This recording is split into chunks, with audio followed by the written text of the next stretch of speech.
Hello and welcome to ACJ Newsline. On 26 January 2018, Jamita teacher, a 34-year-old woman Imam, led the Friday prayer of Juma Namaz in Malappuram, Kerala, becoming the first woman Imam in India to lead this ritualistic prayer. We have with us Bhagyashree Chaudhary, who will further enlighten on this subject. So Bhagyashree, can you please tell us what are the possible impacts of this step taken by this woman in India? Well, see, the thing is that according to law or Sharia law, no woman is supposed to be an Imam leader. A woman can be an Imam leader if she is leading a bunch of other women. However, what this lady did here is that she led both men and women into a Friday prayer, which is something really, really revolutionary that she did in a country like India. So the impact that it can have is huge because the particular organization that she's from, it's the Quran Sunnat Society, the QSS. So what they are trying to do and have been trying to do since the 1900s, when their Maulvis set up the society, is that they've been trying to change Islam, reform it so it can be better for the present time, because religion at the end of the day should be temporal, at the right place at the right time, right? So an Islam which was followed in the Middle East during Prophet Muhammad's time it should be really different in the 21st century. Any religion should. So the impact that it's going to have in our country thus is massive, and in the world at large, because it's going to affect a whole lot of things. And now with the triple talaq case becoming a big deal and love jihad becoming a big deal and everybody's talking about these things, I think this was very well timed. So this woman, Jamita teacher, she saw someone doing it and got inspired by it. That woman's name is Amina Wadud. She is from Virginia Commonwealth University. So she is in a different country and this woman got inspired by her. So do you think the effect will be different in both the countries?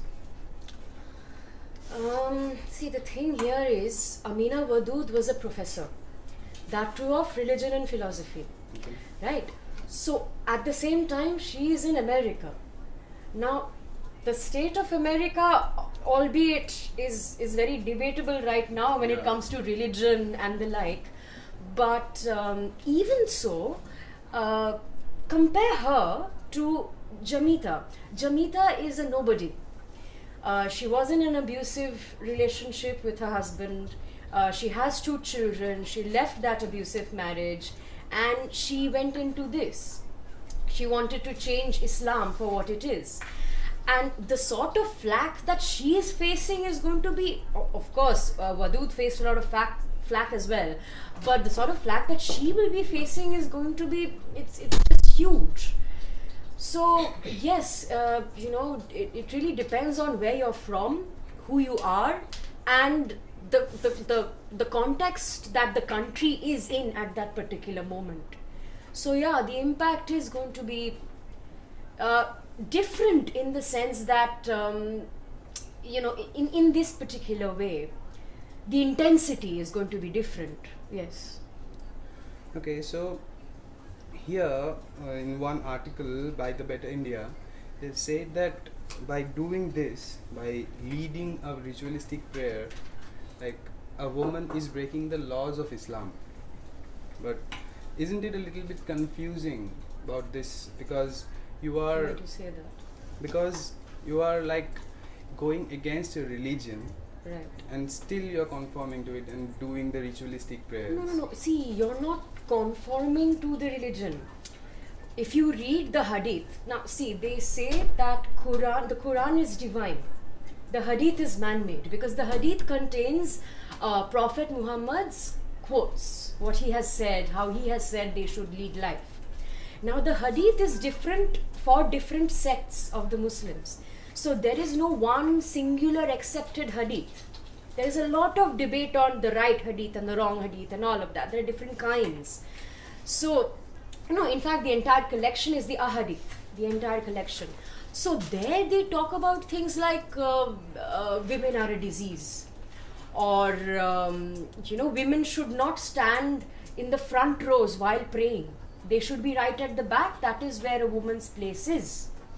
So when you talk about things like this in the hadith, which has obviously impacted so many people for millennia, it is definitely a big thing. But I didn't really understand your question. Like, what do you mean by it's confusing? Because like a mosque is a religious place to go, right? You cannot, like, even if we take the ethical aspects of a religion, you are breaking the laws of your own religion and going to your own temple. It's like a little bit confusing when it comes to a movement like this. I think certain rules, even in religion, need be broken. If you would remember, sati was an important part of Hindu religion, but it's inhuman, which is why we as a society that is developing, as a society that is being educated, we try to get rid of that. Similarly, triple talaq is being gotten rid of in a similar fashion. So something like no woman shall be an imam. This step is similar to yes, because the moment you put a woman in power, it wreaks havoc in the hearts of a lot of men, a lot of people.